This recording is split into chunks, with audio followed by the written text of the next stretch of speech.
Halo pemirsa, kita berjumpa lagi dalam Jurnal Weekend dan hari kita sudah punya 10 berita yang tentu saja unik, menarik, dan viral di mana bisa Anda lihat di kanal YouTube Nasional TV Official. Happy Weekend. Akhirnya kita menemui weekend lagi. Weekend lagi, ini artinya kita dalam keadaan sehat dan bahagia. Ya, semoga pemirsa juga seperti itu ya. Walaupun beritanya ada beberapa yang ekstrim termasuk di segmen yang pertama ini. Seperti di Jambi, terbakar emosi seorang ayah di Jambi tega bunuh anaknya sendiri. Nah, ini yang menjadi pertanyaan. Kenapa? Kenapa bisa terjadi kasus seperti ini dan apa sih yang menjadi penyebabnya? Kita lihat selengkapnya. Ini dia.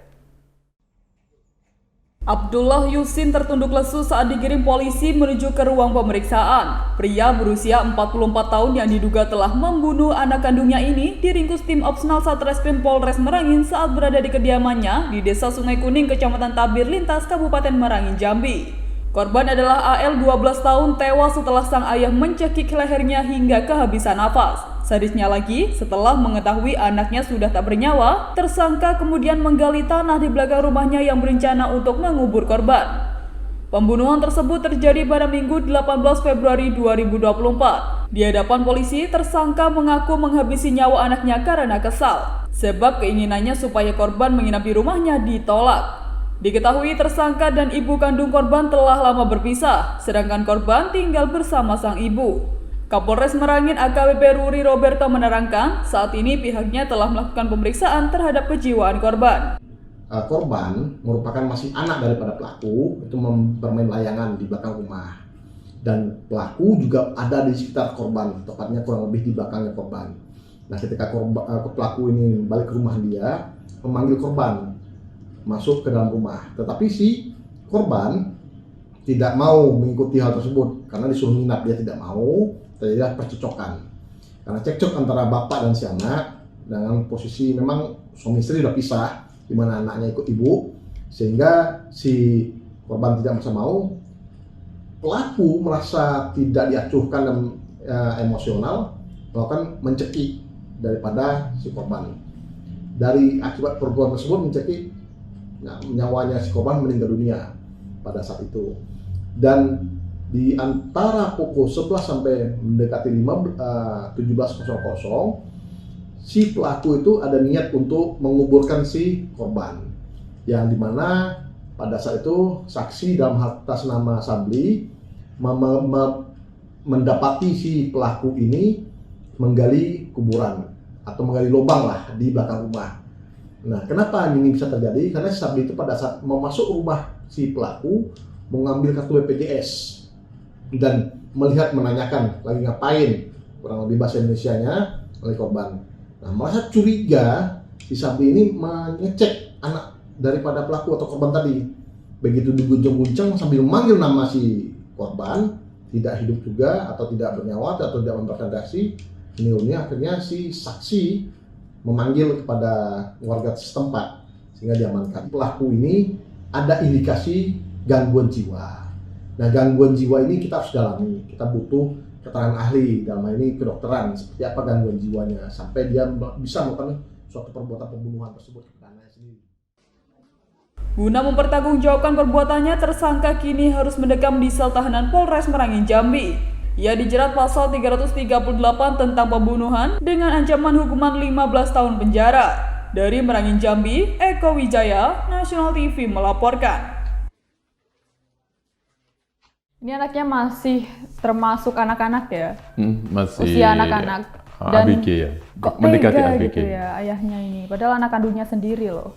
Ini yang menjadi penyebab masih belum diketahui secara pasti, kecuali karena si anak ini tidak mau menuruti keinginan ayahnya supaya menginap di rumahnya. Kalau masalah lain-lain masih dalam penyelidikan pihak kepolisian, apakah ada motif lain dalam kasus yang melibatkan orang tua dan anak kandungnya hingga tewas dibunuh.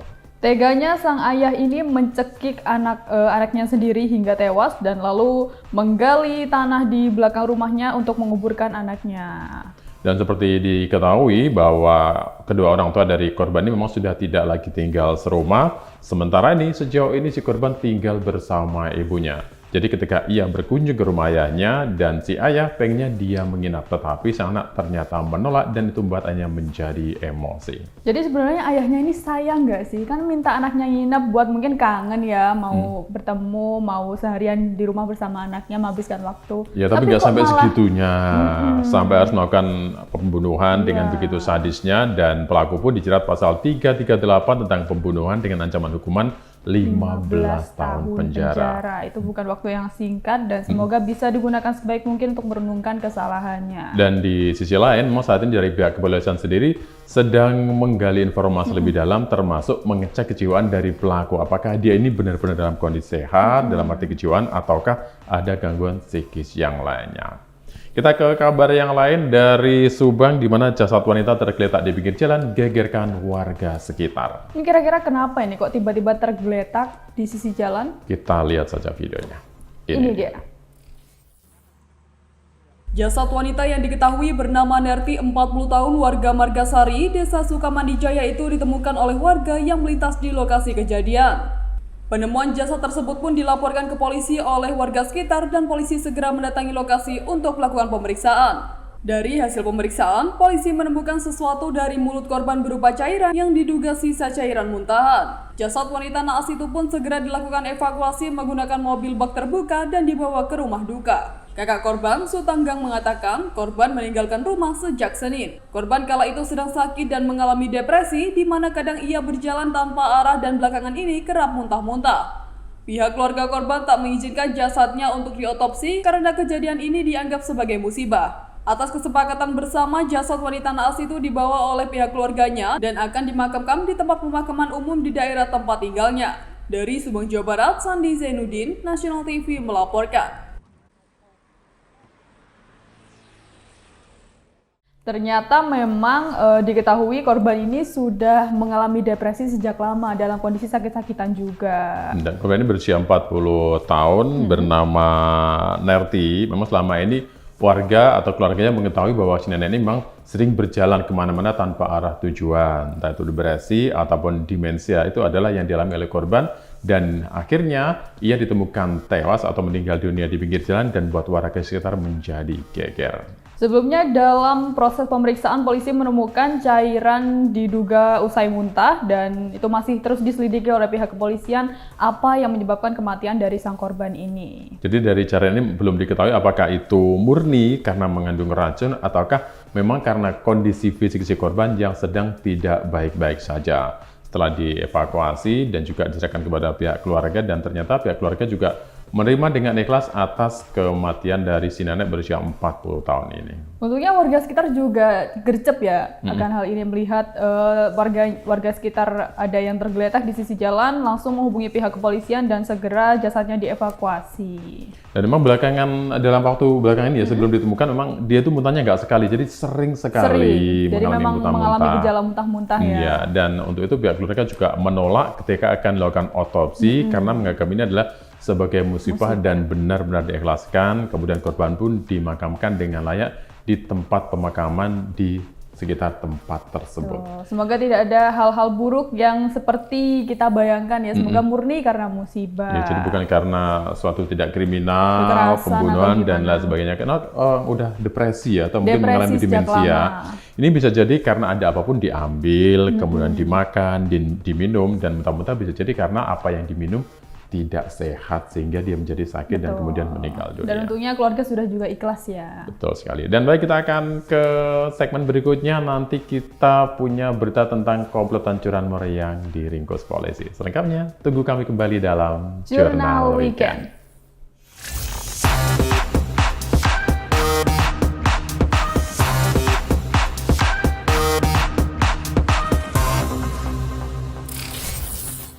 Pemirsa, terima kasih Anda masih bersama kami dalam Jurnal Weekend. Dan kita punya beberapa berita yang sangat menarik di segmen yang kedua ini.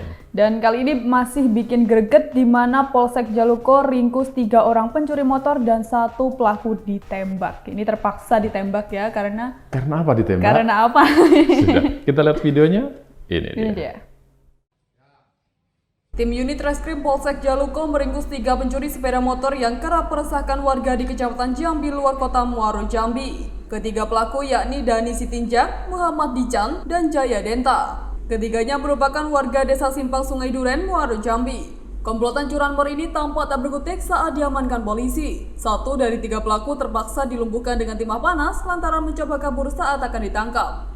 Selain meringkus tiga pelaku, polisi juga berhasil mengamankan barang bukti 7 unit sepeda motor yang diduga hasil curian. Kapolsek Jaluko, AKP Ojak Pesi Tanggang mengatakan, dalam aksinya komplotan curanmor ini kerap menyasar kendaraan korban yang diparkir di teras rumah. Wilayah hukum kita, di mana seperti terang sendiri ada 3 pelaku yang kita amankan, yaitu saudara Dani Sitinjak, Muhammad Dican, sama saudara Jaya.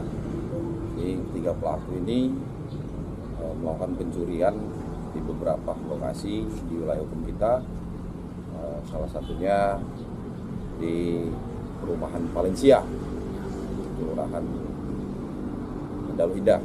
Ya, seperti yang sudah lihat, ada unit sepeda motor yang kita amankan dan kebanyakannya adalah sepeda motor Honda Beat. Akibat perbuatannya, ketiga pelaku curanmor ini harus mendekam di sel tahanan Polsek Jaluko dan mereka terancam hukuman 7 tahun penjara. Dari Kabupaten Muaro Jambi, Eko Wijaya, National TV melaporkan. Makanya ya, jangan berani macam-macam deh berusaha kabur segala. Udah tahu polisi pasti bawa pistol untuk pengamanan. Iya, tapi itu kan juga dengan pertanggungjawaban. Sebenarnya kita melihat orang diperlakukan kena tembak dan lain sebagainya itu ada faktor kasihan. Tetapi ternyata ada faktor lain yang membuat kita tuh menjadi kurang iba atau kurang empati karena mereka adalah pelaku kriminal pencurian sepeda motor yang tergabung dalam satu komplotan. Bahkan tidak main-main, yang dicuri ada 7 motor di mana sekarang sudah berhasil diamankan oleh pihak kepolisian dan kini pelaku sudah diringkus oleh pihak kepolisian. Dan bisa jadi 7 ini adalah motor-motor terakhir yang sudah dirampas oleh mereka atau dicuri, dan bisa jadi juga masih banyak motor yang lainnya yang selama ini sudah menjadi sasaran dari para pelaku komplotan ini. Dan mereka sendiri mengakunya memang menyasar motor-motor yang diparkir di teras rumah. Nah ini mungkin yang bikin warga sekitar resah dan parno ya adanya kasus ini. Mereka juga takut miliknya dicuri juga. Dan kini para pelaku terancam hukuman 7 tahun 7 penjara. tahun penjara. Semuanya ya rata ya 7 tahun ya. Dari pencurian motor kita ke kabar yang lain, di mana 7 tahun buron terpidana kasus penadah sepeda motor ditangkap. Masih hampir mirip ya curanmor. Iya, ada persamanya, tapi seperti apa sih sebenarnya beritanya? Kita simak. Ini dia.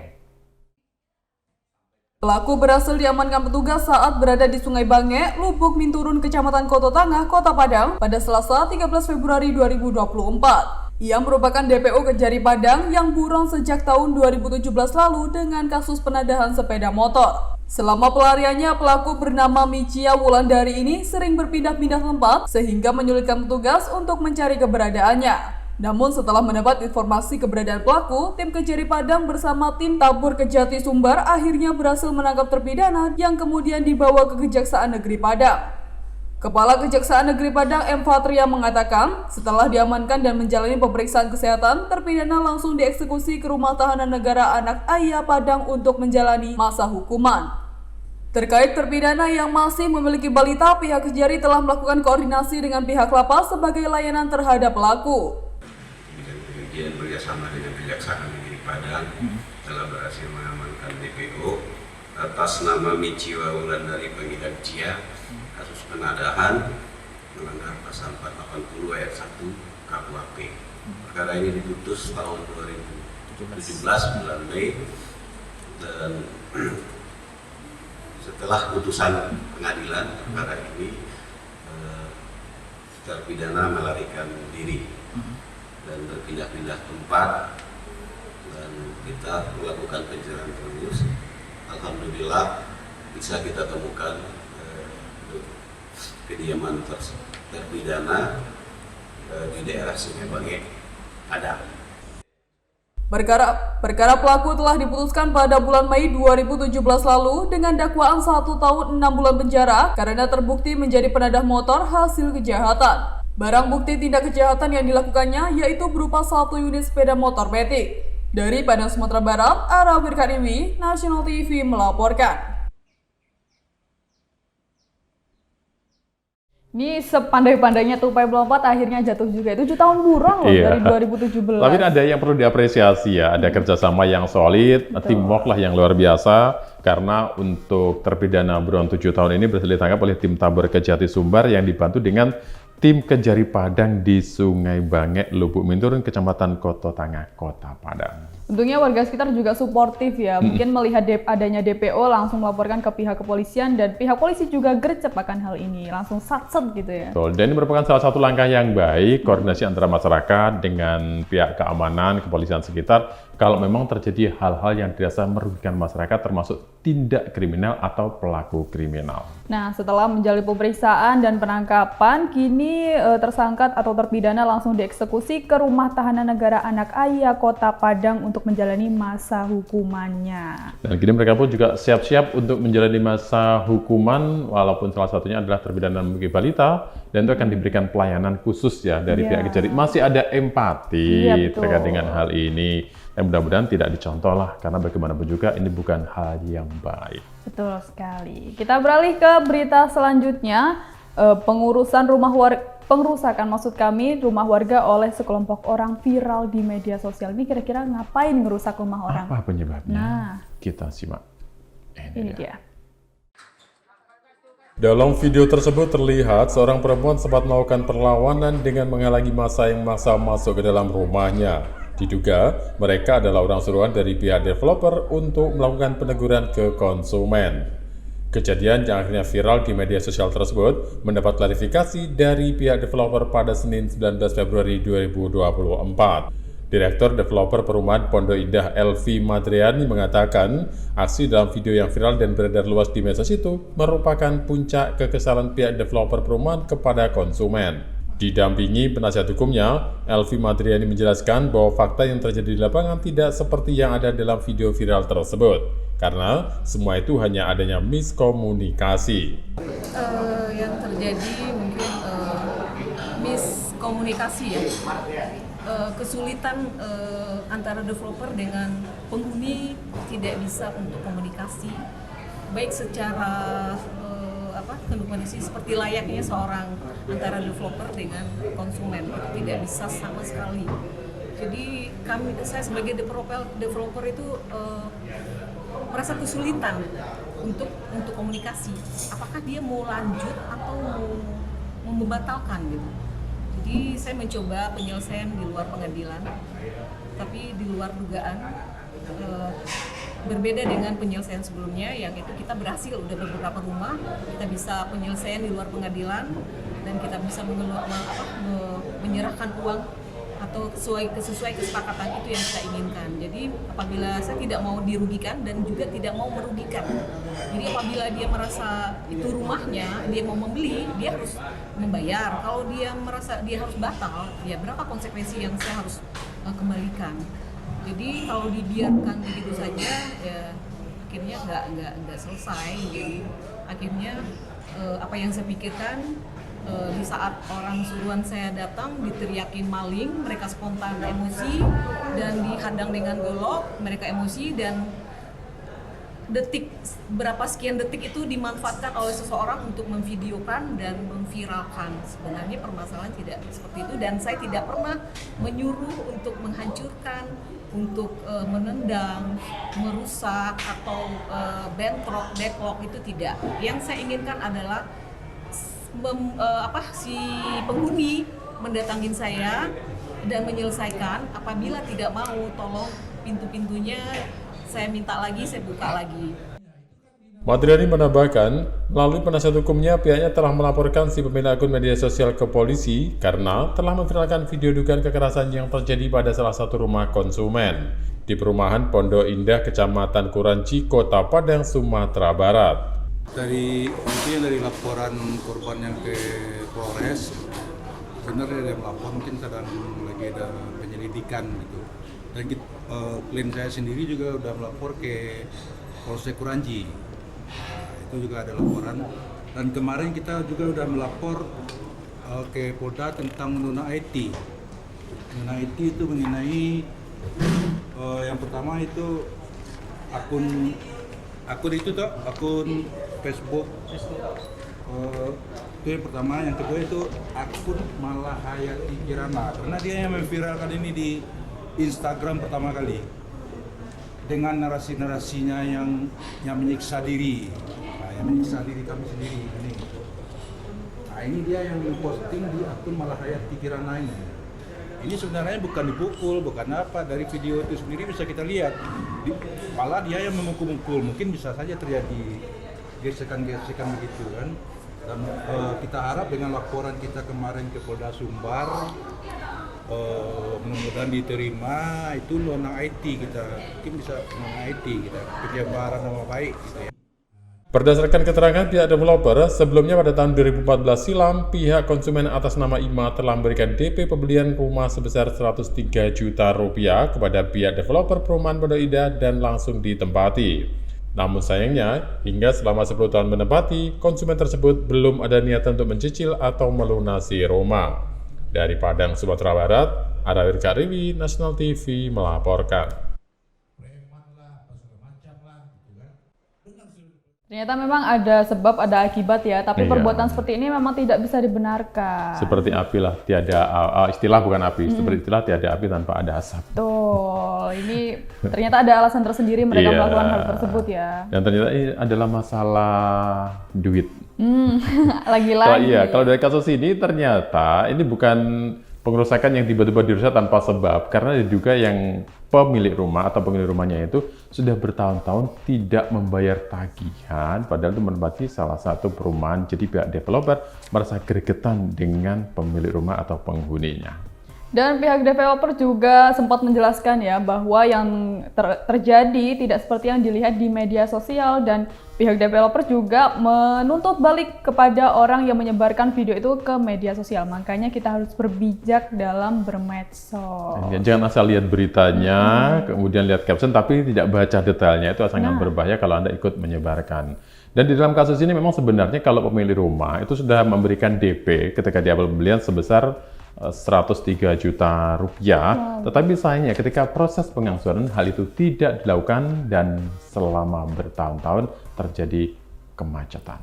Dan ini juga menjadi perhatian tersendiri ya buat kita yang juga main medsos. Hati-hati, jangan langsung menyebarkan, dan yang melihat juga jangan menelan mentah-mentah Berita tersebut ya. Baik, dan kita nanti akan kembali di segmen yang ketiga, tentu saja dengan berita yang lebih menarik lagi, di antaranya tentang caleg gagal. Kenapa ini caleg gagal? Sudah kita tunggu saja beritanya, selengkapnya hanya di Jurnal Weekend.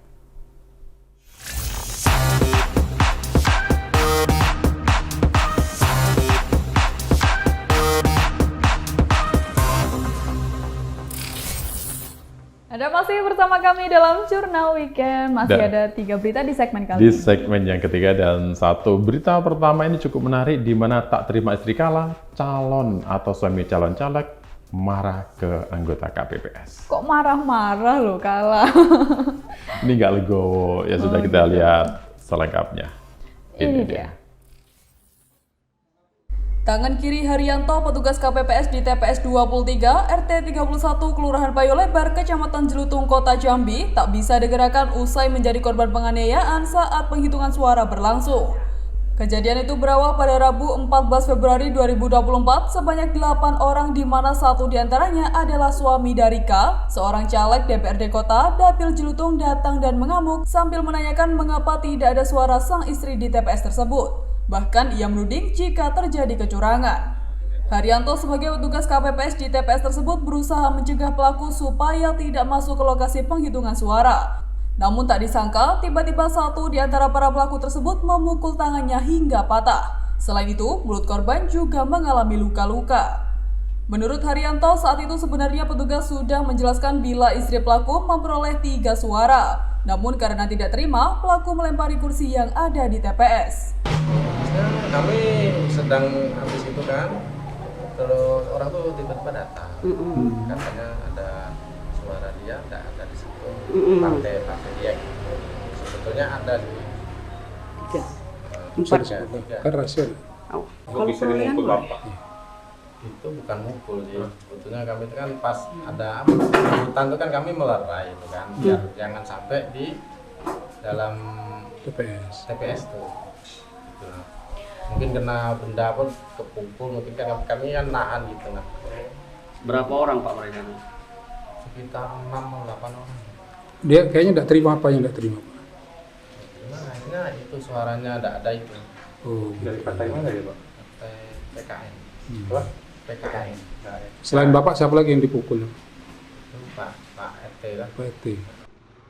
Selain mendatangi anggota KPPS, suami caleg yang emosi itu juga mendatangi Ketua RT 31 Payo Lebar Percaya yang tinggal di samping TPS. Tanpa tahu apa yang terjadi, Kepala Ketua RT dipukul salah seorang rombongan suami caleg berinisial M yang juga oknum pengurus Partai PKN Jambi.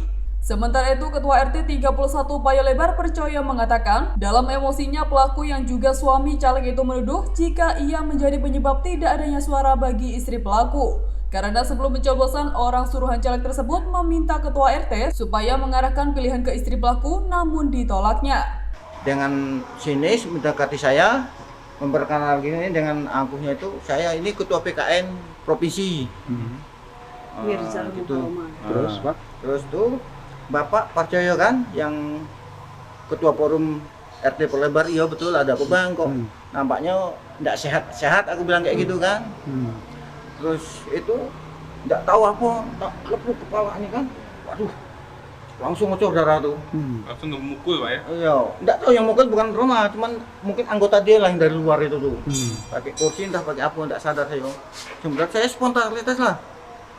Dia tuh sambil nyalamin itu sambil nunjuk-nunjuk saya, ngomong kalau saya lihat dari rekaman CCTV itu. Johan Wahyudi, Ketua Bawaslu Kota Jambi menyatakan pihaknya masih menelusuri kejadian yang sebenarnya di TPS 23 tersebut. Jadi Bawaslu hanya memastikan bahwasanya proses perhitungan suara serta proses pendistribusian kelengkapan pungut hitung itu bisa terkendali dan aman dan bisa kembali ke PPS. Saat kita berada di TPS sempat terhenti katanya perhitungannya. Karena saya datang sudah selesai, jadi proses masih berjalan. Berarti yang terakhir itu pilpres katanya? Iya. Untuk tindak lanjut dari caleg ini sendiri gimana? Kalau tindak lanjut kita belum penelusuran, belum melakukan penelusuran, cuman kita sedang menelusuri juga terkait dengan kejadian di TPS tersebut.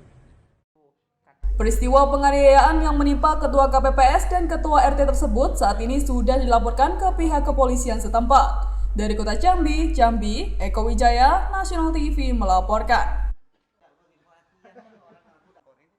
Ya nggak dengan cara gini juga lah ya. Masa? Terus apa hubungannya dengan anggota KPPS, dengan petugas TPS ketika ada seorang caleg yang ternyata gagal atau tidak mendapatkan suara sesuai yang dimau? Ini sebenarnya dari awal harus mempunyai hati yang lego ya, dalam arti legowo ketika menerima Ikhlas. apapun hasil yang diterima itu. Nah ini apalagi sampai melakukan penganiayaan hingga tangannya patah ya, tulangnya patah dan juga mengalami luka-luka juga petugasnya. Ini maksudnya gimana ini? Dan ini kalau dilaporkan menjadi sebuah tindak kriminalitas ya, di mana suami caleg yang gagal ini atau tidak mendapatkan suara maksimal menuduh pihak KPPS curang. Bahkan tak hanya anggota KPPS, Ketua RT setempat pun juga menjadi sasaran amukan oknum yang datang bersama sekelompok orang ini. Ini istrinya yang nyalek, malah suaminya yang marah-marah. Tapi ini mungkin oknum ya, yang lain mungkin masih banyak yang ikhlas. Ya sudah lah ya, 5 tahun sekali. Persaudaraan tetap selamanya gitu. Seharusnya ya. begitu. Dan saat itu juga dari pihak kepala desanya pun, kemudian anggota KPPS-nya pun juga masih dalam proses bagaimana untuk menyelesaikan kasus ini dan sudah dilaporkan ke pihak kepolisian setempat atas adanya tindak kriminal tersebut. Awas jadi bumerang kan ya. Iya. Kita beralih ke berita selanjutnya dari Lampung. Seorang warga di Kecamatan Seragi, Lamsel mendapat serangan buaya. Ini di Lampung Selatan. Seperti apa berita lengkapnya? Kita simak. Ini dia. Pria Parubaya bernama Sukri menjadi korban serangan buaya saat bekerja di tambak. Kejadian pada Sabtu 17 Februari 2024 itu membuat geger warga Desa Badar Agung, Kecamatan Seragi, Kabupaten Lampung Selatan, Lampung. Sukri mengatakan kejadian berawal saat ia sedang memotong rumput di tambak miliknya. Entah dari mana datangnya, tiba-tiba saja ada seekor buaya yang menyerang dan menggigitnya. Beruntung, Sukri berhasil melepaskan diri dari gigitan buaya tersebut. Meski begitu, korban mengalami luka serius di lengan kanannya dan mendapat 18 jahitan. Saya sedang babat. Babat di sana pasar surut. Saya sedang babat, dia luncat, nyambar tangan saya. Sering muncul tapi nggak nakal. Ini udah nakal, bagian ini tangan. Dia nggak bisa mutar, kena airnya cetek. Kalau airnya dalam, jelas dia mutar. Bawanya saya, tapi airnya cetek, dia nggak bisa dia mutar. Dia begitu nangkap saya ini dia loncat gitu, loncat lagi dia, mutar lagi. Jadi setelah itu Bapak ditolong warga atau? Enggak, saya sendirian. Pulang sendirian. Menurut Yani, salah satu warga setempat, buaya tersebut memang kerap sekali muncul di lokasi dekat tambak, namun tidak pernah menyerang warga. Diduga, buaya itu menjadi agresif karena merasa terganggu akibat sering ditembaki oleh pemancing dengan senapan angin. Sering kalau malam, tapi kalau siang nggak ada, jarang. Yang enggak sih nggak pernah ganggu, semenjak belum pernah ditembak itu nggak pernah ganggu buaya itu. Semenjak orang mancing itu nembak, dia ganggu. Iya, sering muncul ya, sering itu empang. Ya takut, gitu. Udah ketakutan kalau udah ada yang gigit. Jadi jarang kesini lagi. Dengan adanya kejadian tersebut, warga setempat menjadi khawatir dan was-was terhadap keberadaan buaya di sekitar permukiman mereka. Dari Lampung Selatan, Jupri Nasional TV melaporkan. Ini padahal emang akhir-akhir ini musim hujan sih ya, banyak sungai yang meluap. Tapi sebenarnya kalau dari kasus ini, menurut keterangan warga sekitar, kalau dengan buaya di situ sebenarnya bukan hal asing atau bukan hal yang aneh, dan selama ini memang tidak ada konflik atau jarang sekali ada konflik antara buaya dengan warga sekitar. Tapi entah mengapa tiba-tiba kok ada penyerangan buaya terhadap warga sekitar ketika sedang memotong rumput di tambak. Ini mengerikan sekali, di mana akibat kejadian itu korban mengalami luka serius di lengan kanannya dan mendapat 18 jahitan. Bayangin seberapa besar lebar lukanya ya. Saya nggak bayangkan lukanya, lihat buayanya saja sudah merinding ya. Pikir buaya itu udah ngeri banget ya. Jadi juga menjadi perhatian bagi warga sekitar, jadi mereka juga saling berkoordinasi ketika sedang melakukan aktivitas yang dekat dengan perairan supaya hati-hati dengan kemunculan secara tiba-tiba oleh buaya tersebut. Tapi sempat diduga buaya-buaya itu menjadi agresif setelah terganggu akibat sering ditembaki oleh pemancing dengan senapan angin sehingga terusik. Itu dia. Ini penyebabnya juga kembali lagi ke manusia. Ke manusianya ternyata ya. Dan dampaknya lagi, akhirnya warga sekitar juga khawatir tentang keberadaan buaya yang ada di sekitar permukiman mereka. Takutnya keluar ya dari habitatnya ke pemukiman warga. Menyerangnya itu loh. Kalau keluarnya nggak nyerang nggak bermasalah, tapi kalau sampai menyerang ini yang lebih berbahaya lagi. Iya. Kita beralih ke Subang, di mana hantam truk kontainer, pemotor meninggal dunia. Ini seperti apa kira-kira ya kejadiannya? Kecelakaannya. Kita simak video lengkapnya. Ini dia. Peristiwa itu berawal saat sepeda motor yang dikendarai oleh korban melaju dari arah Cikampek menuju Pamanukang. Di lokasi kejadian, pemotor hilang kendali dan menghantam belakang truk kontainer yang tengah parkir di sisi jalan. Akibatnya pemotor tersebut meninggal dunia di lokasi kejadian dengan luka serius di bagian kepalanya. Itu lagi betulin itu, anginnya kan bocor. Ada trouble di kita. Terus aku betulin, aku cari anginnya itu, yang bocor mana, terus kan udah mau ketemu. Itu aku sama teman aku suruh gas, itu temanku kan berhenti. Terus aku suruh gas temanku, aku cari. Katanya anginnya udah naik, terus aku mau berangkat, itu tahu-tahu ada motor itu ngebut dari belakang itu. Polisi yang tiba di lokasi langsung mengevakuasi jasad korban dan dibawa ke klinik Sentral Medika Cikalong, Kabupaten Karawang menggunakan ambulans. Sementara petugas lainnya mengatur arus lalu lintas yang sempat tersendat akibat kecelakaan tersebut. Panit Lantas Polsek Ciasem Ibda Suwarno mengatakan, kejadian ini diduga human error karena pemotor tak memperhatikan kendaraan yang ada di depannya. Ini gimana kecelakaan ini? Kejadiannya tadi sekitar 1 jam yang lalu, jadi mobil truk kontainer ini berhenti di lajur kiri karena sedang mogok. Diperkirakan 1 jam. Kemudian dari arah yang sama datang kendaraan Suprapit menabrak bagian belakang truk yang sedang berhenti. sepeda motor dalam keadaan rusak dari bagian belakang, sehingga pengendara motor mengalami luka-luka di bagian kepala. Dibawa ke sentra Medika Cikalong. Kondisinya meninggal dunia. Ibda Suwarno mengatakan jasad korban langsung dievakuasi ke klinik Sentral Medika Cikalong, Kabupaten Karawang untuk mendapatkan penanganan tim medis. Untuk penanganan lebih lanjut, polisi meminta keterangan ke sejumlah saksi dan mengamankan kedua kendaraan yang terlibat kecelakaan dan dibawa ke Mapolsek Ciasem. Dari Subang, Jawa Barat, Sandi Zainuddin, National TV melaporkan.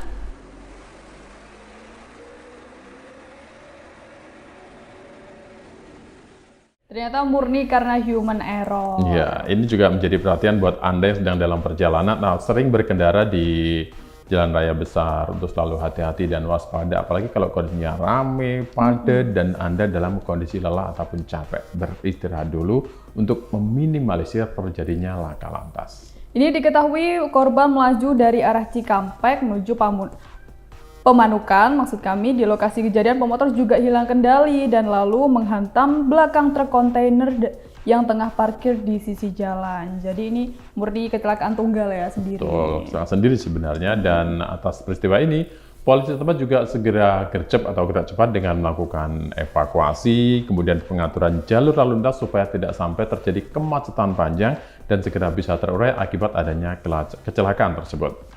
Ini diduga korban hasil dari pemeriksaan ini korban mengalami luka serius pada bagian kepala yang menyebabkan korban tewas di tempat. Dan sekali lagi menjadi perhatian untuk Anda yang sedang dalam perjalanan supaya selalu hati-hati dan jangan lupa pakai sabuk pengaman kalau mobil, pakai helm kalau Anda pengguna kendaraan bermotor roda 2. Sudah, kita nanti akan memiliki berita lagi di dua berita terakhir. Selepas pemilu ada yang lagi naik. Apanya ini naik daun? Oh, naik daun. Apa yang naik daun? Tunggu kami kembali dalam Jurnal Weekend.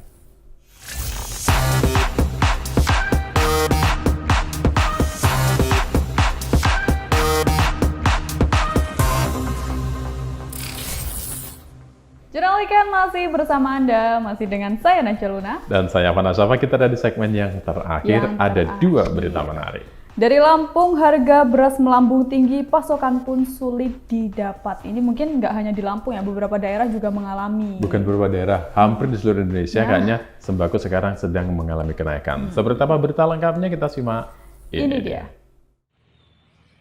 Ketidakstabilan harga beras menjadi keluhan bagi para pedagang di pasar tradisional Bakahuni, Lampung Selatan. Hampir setiap hari, harga beras terus mengalami kenaikan. Saat ini, harga beras yang berisi 10 kg dijual antara 150 sampai 150 ribu rupiah. Selain harga yang terus mengalami kenaikan, para pedagang juga mengeluhkan sulitnya mendapatkan pasokan beras. Hal tersebut terjadi diduga karena dampak musim kemarau panjang beberapa bulan lalu. Selain itu, juga dikarenakan banyaknya gabah yang dijual ke luar daerah. Abidin, salah satu pengepul beras, mengaku meski sudah berkeliling ke sejumlah pabrik penggilingan padi, namun beras tetap sulit didapat. Ditambah lagi, sejumlah penggilingan padi kini sudah banyak yang tidak beroperasi akibat sulitnya mendapatkan gabah dari petani. Mahal. Mahal. Berapa itu harganya, Bu? 145. Biasanya berapa, Bu? Biasanya 130, 125, 115. Lagi naik semua sekarang. Bu. Ya kalau bisa ya disetabilkan biar kita enak. Orang kecil kan biar bisa belanja semuanya. Masyarakat berharap pemerintah tidak tinggal diam dalam menangani kelangkaan beras dan ketidakstabilan harga saat ini. Mereka juga berharap di akhir kepemimpinannya, Presiden Jokowi masih bisa mendengarkan keluhan masyarakat kalangan menengah ke bawah supaya semua dapat tertangani dengan cepat. Nah, untuk saat ini harganya lagi tinggi, untuk kita 15.000, tapi untuk warung sekitar 16-17. Kalau harga normal itu sekitar 100-120. Ini udah melambung tinggi. Untuk saat ini mencari beras sangat sulit sekali karena pasokan gabahnya sangat langka dan mahal. Dari berbagai pabrik-pabrik yang masih ada stok-stok, kita kelilingnya juga susah nyarinya barang untuk menyediakan untuk pasaran, mencukupi pasar. Ya walaupun harganya lagi susah ya, namanya kita udah tanggung jawab, kita harus melayani pelanggan ya terpaksa ya, walaupun kadang-kadang tidak ada untung karena pelanggan itu sudah terlalu berat ya terpaksa. Dari Lampung Selatan, Jupri Nasional TV melaporkan. Ini orang-orang bilangnya setelah pemilu ini naik, setelah pemilu ini naik gitu ya. Ternyata ini menjadi pembicaraan tersendiri ya, khusus di berbagai tempat. Sebenarnya bukan hanya di daerah mana tadi, Lampung saja ya, tetapi di Banyuwangi sendiri pun masyarakat sudah mulai mengeluh. Ini kok harga beras semakin naik, 15, 16, sampai 17 ribu rupiah itu yang terjadi di Lampung. Jangan terburu-buru menyalahkan pemilu, karena memang mengingat kemarin kita sempat mengalami kemarau panjang, dan itu juga yang menyebabkan kita panennya terhambat, mundur gitu ya. Apalagi kalau di Lampung sendiri sebenarnya itu untuk daerah sana itu banyak sawah atau yang bisa menghasilkan padi, kemudian panen jadi beras. Tetapi faktor lainnya adalah karena padi yang di sana banyak yang dijual ke luar provinsi, sehingga diduga juga menjadi penyebab naiknya harga beras di pasar tradisional. Nah, ini juga yang membuat warga sekitar atau masyarakat mengeluh-eluhkan nama pemerintah untuk membantu mereka untuk menurunkan harga-harga sembako agar kembali normal. Supaya tidak menjadi keresahan tersendiri, dan kemarin kemarau panjang itu terjadi, kemudian banyaknya bantuan yang diberikan, itu juga memang menjadi solusi. Tetapi bagi mereka yang tidak mendapat bantuan, tentu saja mengeluhkan naiknya harga beras yang cukup tinggi dan beratkan masyarakat tersebut. Ya, saya cuma bisa bilang sabar dan kita lewati semuanya bersama-sama ya. Yang merasakan dampaknya nggak hanya sendiri ya, tapi kita beramai-ramai atau kita orangnya itu merasakan hal yang sama. Mudah-mudahan saja kita berharap hal ini segera mendapat solusi dan pemerintah bisa turun harganya. Iya, bisa turun harganya. Dan panennya juga lancar di mana-mana. Iya, tapi di sisi lain kan sekarang sawahnya semakin menyempit juga di Indonesia. Kenapa? Berubah menjadi pabrik dan lain sebagainya. Nah, itu perumahan juga menjadi perhatian tersendiri, semoga bisa segera teratasi. Sudah. Kita ke kabar terakhir hari ini di Jurnal Weekend, di mana ratusan warga menjadi korban investasi bodong. Ternyata masih ada ya yang ketipu zaman sekarang ya. Padahal sudah banyak teknologi yang bisa digunakan ya. Seperti apa sih berita selengkapnya? Kita simak. Ini dia. Kejadian tersebut sudah berlangsung sejak beberapa bulan lalu yang dilakukan oleh oknum berinisial TW dan MS yang diduga merupakan kerabat dekat dan juga warga setempat. Menurut para korban, terduga pelaku meyakinkan para korbannya karena transaksi tersebut dilakukan dengan surat perjanjian yang telah ditulisi atas materai, sehingga korban merasa percaya karena secara hukum dapat dipertanggungjawabkan. Sekarang anak ibu itu di mana, Bu? Di Batam, Pak. Tapi kasih kabar ya, Bu ya? Pertama dia marah kemarin sama saya, Pak. Tapi 3 bulan ini udah dikasih kabar. Dampak dari kejadian ini, Bu ya? Iya, Pak. Ibu? Suami saya udah mau pergi juga, Pak. Karena nggak sanggup, dia nggak tahu urusan ini kan. Bu Cindy, kerugiannya berapa duit? 233 juta, Pak. Sementara yang bersangkutan ketawa-tawa, Pak. Rumah kamu mau disita, kamu tidur di bawah jenjang, katanya. Sempat dilaporkan ke polisi, Bu ya? Sudah sempat, Pak. Tapi tanggapan polisi gimana, Bu? Ibu yang salah sendiri, ibu yang iniin katanya. Ya, katanya ibu jurnalis ini udah nggak ada ini lagi, nggak memenuhi syarat gitu. Soalnya suami kan melarang tuh. Tapi masa diunitain. Temakan bujuk rayuan sama yang sehari itu. Makanya dipinjamin dulu biaya untuk sekolah anak apa. Sampai anak ibu juga nggak bisa kuliah? Ya, katanya kan di surat perjanjian itu pas 1 tahun kan sudah dihitung pas anak tamat SMA di situ. Tapi nggak ada, Pak. Saya sangat dibohongi sama Isap Sari itu, Pak. Bu sempat melapor ke Polres juga? Sempat, Pak. Dia pun menawarkan rumahnya sebagai boros. Seandainya tidak bisa mengembalikan dalam rangka 1 tahun ini, rumah saya jaminannya, katanya.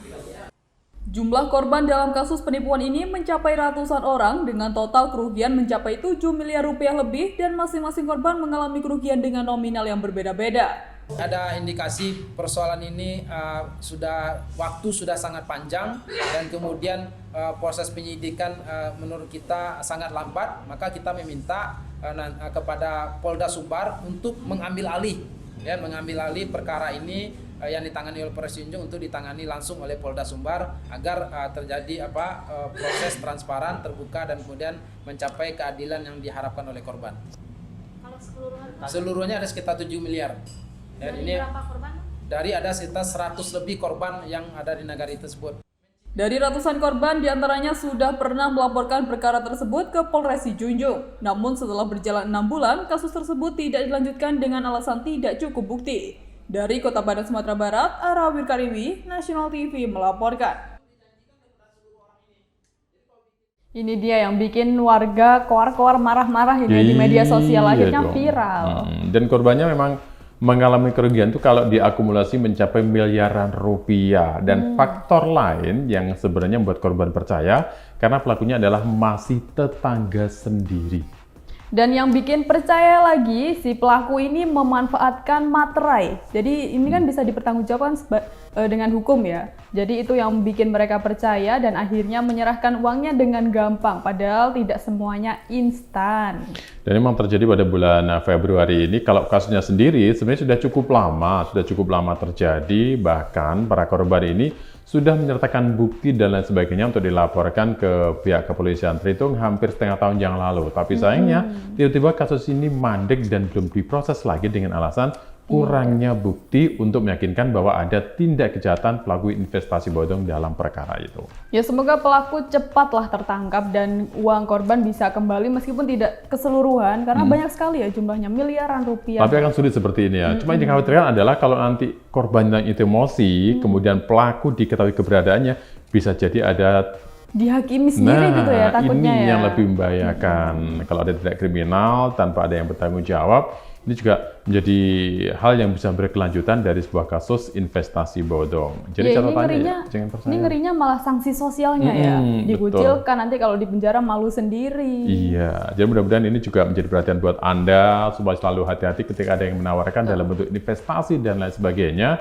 Karena selama ini kan cukup banyak ya, cukup banyak tentang adanya kasus penipuan investasi bodong walaupun dengan berbagai macam iming-iming dan embel-embel yang sangat menggiurkan. Semoga tidak ada lagi yang tertipu dengan investasi tidak jelas seperti ini. Hati-hati dan selalu waspada untuk berbagai hal. Sudah kita waktunya pamit.